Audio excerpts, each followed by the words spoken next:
देखो, प्रधानमंत्री के संसद का जो भाषण है, मुझे लगता है कि वो प्रधानमंत्री जी का भाषण नहीं है।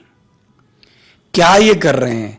संसद में प्रधानमंत्री जब भाषण करते हैं तो उन्हें भारत का भविष्य की बातें करनी चाहिए।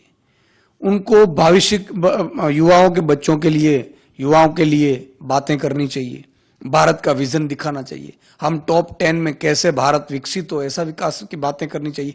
अभी भी उलझे हुए हैं, कांग्रेस ने वो नहीं किया, फलान। अरे आपका 11 साल होने लगे भाई। आपने कहा था कि हम रुपया गिर रहा है। आपके शासन में आजादी के सबसे ज्यादा रुपया आपके शासन में गिरा है, आज 87 तक पहुंच गया है। आपने कहा था पेट्रोल डीजल की बहुत हुई महंगाई की मार, 35 रुपये में मिलने चाहिए। सबसे ज्यादा महंगी पेट्रोल डीजल अब आपके राज्य में है। 2 करोड़ बेरोजगारी की बात कर रही है कि झूठे वायदे पॉलिटिकल पार्टी कर रही है। झूठे वायदे तो आप कर रहे हैं। 15 लाख की बात आपने की थी, काले धन की वापस लाने की बात आपने की थी। आपने कहा था कि 2 करोड़ रोजगारी मिलेगी। आपने कहा था कि भारत का रुपया मजबूत होगा।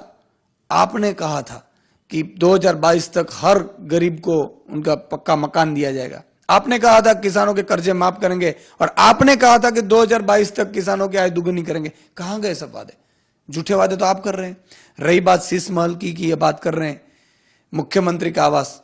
अरे भाई, 2700 करोड़ का तो आवास आपने कोरोना में आपका प्रधानमंत्री का किया। प्रधानमंत्री का आवास तो वैसे ही अच्छा था। और जब शीश महल की बात कर रहे हैं, अरविंद जी ने कहा, संजय सिंह और सौरभ भारद्वाज गए कि शीश महल और राजमहल की दोनों मीडिया को लेकर जाने दो, तो जाने क्यों नहीं दिया भाई? अब राजमहल में रहने वाला आदमी 2700 करोड़ का बंगला खुद ने बनाया।